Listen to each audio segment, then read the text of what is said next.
Welcome to the Imperial Brickz YouTube channel. It's Nixter here, and in this video, I'm going to be comparing some of my custom BrickHeadz to the official LEGO BrickHeadz featured in set 40676, The Phantom Menace. That's obviously the movie that these characters are from, and you can see here that the set does come with 6 BrickHeadz. You've got Jar Binks, young Anakin with his pod racer helmet, Queen Amidala, Captain Antilles, Qui-Gon with a cloak on, and Darth Maul. And unfortunately, I have not yet made a Captain Antilles BrickHeadz, so we're going to be excluding him from this video. Starting off, going left to right, we've got the Jar Binks BrickHeadz, and I do want to preface this by saying that all of the BrickHeadz that I designed featured in this video were designed and posted and available on Rubrickable or my own website, Instagram, whatever, well before the officials were even announced or released or any of that stuff. So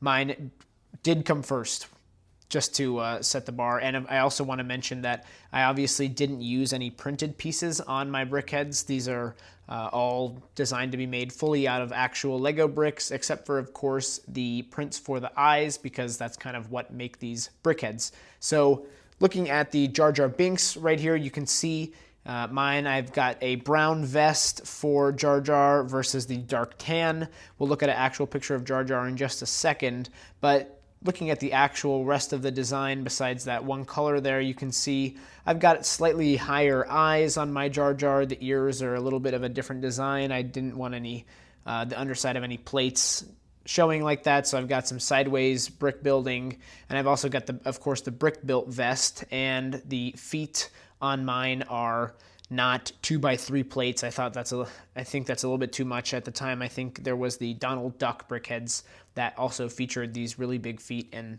I didn't like the way that looked. But you can see on mine, I used some of the Lego inverted arch pieces to make the sides of the face. And then we've got, obviously, it's 2 big buck teeth, which normally with BrickHeadz you don't have a mouth, but in this case I decided for Jar Jar it was more than necessary to kind of complete the look. And he also has nostrils, which is another thing that BrickHeadz don't usually have, is a nose. So here you can see both of the two with a actual photo of Jar Jar, screenshot of Jar Jar from the movie. And you can see, you could argue, what color the vest is. I went with the lighter brown on top of the darker brown, and Lego, like the Lego minifigure, features the dark tan. But I don't know how I feel about the stubbiness of the nose on Jar Jar, just the way it's kind of more of a vertical slope than it is a horizontal slope. And I'm sure there's the angle of that is just a lot steeper on the Lego one. And then what's interesting is they also included a mouth on their Jar Jar. You can see there are some teeth showing, and he's got one of those ingot pieces for the chin. But yeah, definitely let me know in the comments what you guys think about all the designs in this video and which ones you prefer. I'd love to hear your guys' thoughts. But you can also see for the bridge of the nose, I made it all in medium nougat versus the Lego one has dark tan, which I don't know why they made that choice, and because it doesn't look, it looks out of place in the middle of his face, as well as the fact that, maybe the bottom of the nostrils is a little bit lighter, but the top is definitely the darker nougat or whatever color you want to call that on the actual Jar Jar. And I don't know why Lego decided to make that in the tan color. I think that kind of throws off the design as well. But moving on to the next BrickHeadz, we've got here Anakin Skywalker, young Anakin, and I did not make a version with the helmet on. I need to get around to doing that. I think some other people have attempted that, and that's just something I never tried. But one thing I want to point out is that mine is a 4 wide, so it's the standard BrickHeadz size. It's just a little bit shorter, versus the official Lego one is the 3x3 BrickHeadz, which, I don't think that's a bad decision by any means.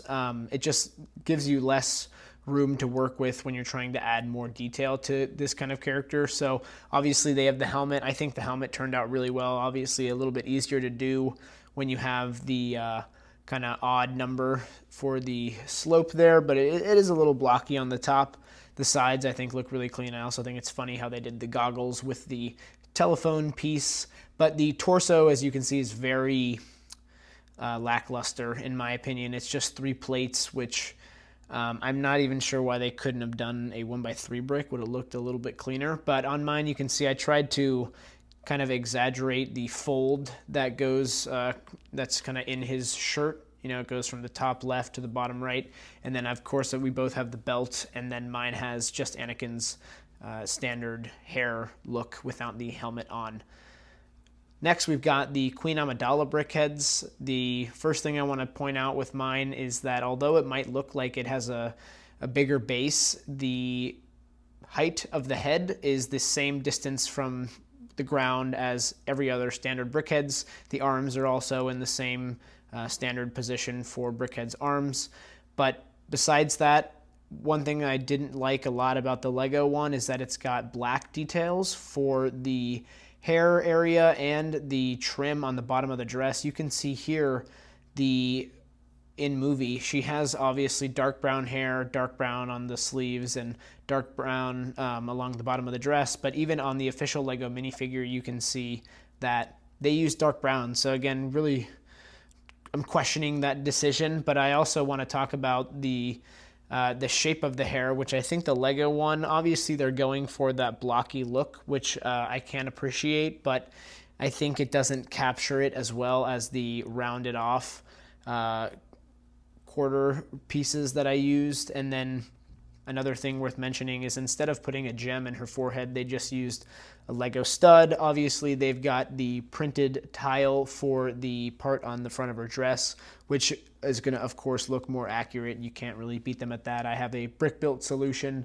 And then finally, the headpiece that goes on either side of her face. Mine is not perfect by any means. It's not connecting at the top area. It's just too tricky with the parts that you're trying to work with.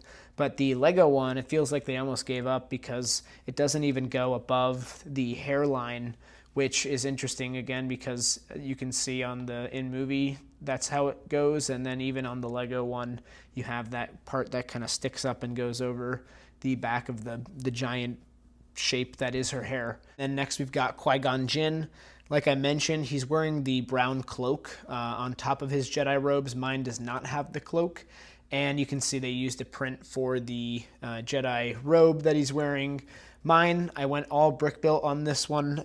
This is the same design that I've used for the majority of my Jedi. I think for being brick built, I think it really captures the Jedi robe look. It's 3D. It has the, you can't really see it in this picture. I'll have to add another one, but the robe underneath the robe, all the different layers can all be seen on my BrickHeadz.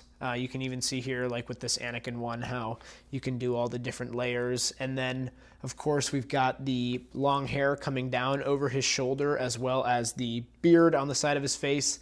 The Lego one doesn't really have the beard. You can see that he does have something on the side of his face. I'll have to find a picture of the side of his head to see if it connects with his sideburns. I thought it did, but the mustache on the Lego one is just a 1x2 brick.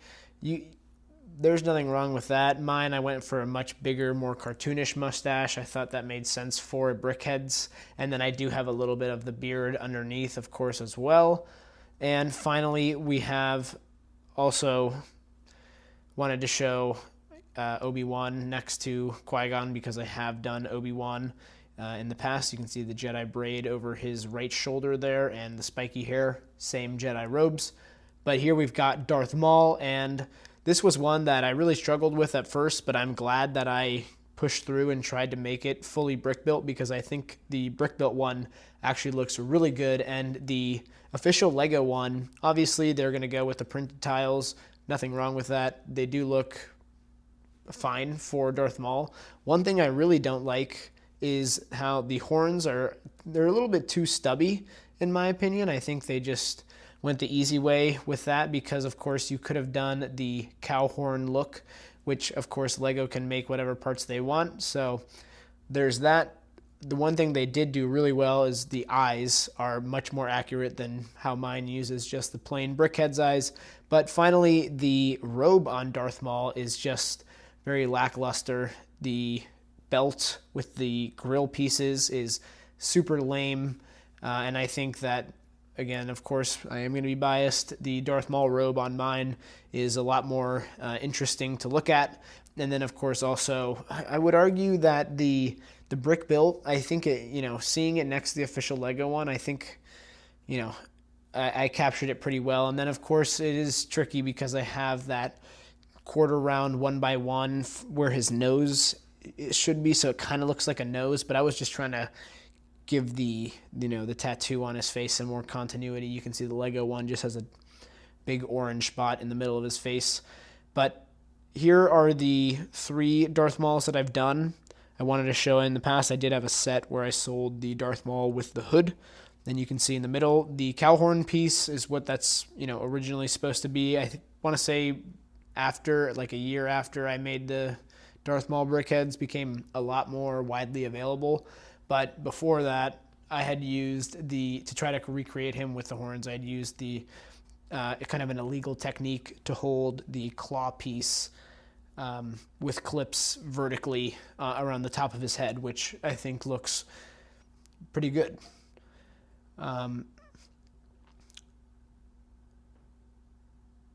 So yeah, that's all of the BrickHeadz that I have done that are also featured in this one particular BrickHeadz set. I plan on making a couple more videos where I compare other BrickHeadz that I've made to other BrickHeadz that Lego has also made, and then I'll even have to do some on the BrickHeadz that I've made that Lego has not made.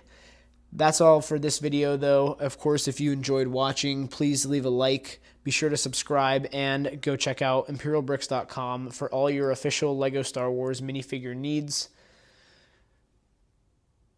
And of course, if you're shopping for BrickHeadz for your own collection, I sell instructions and parts list also at ImperialBricks.com.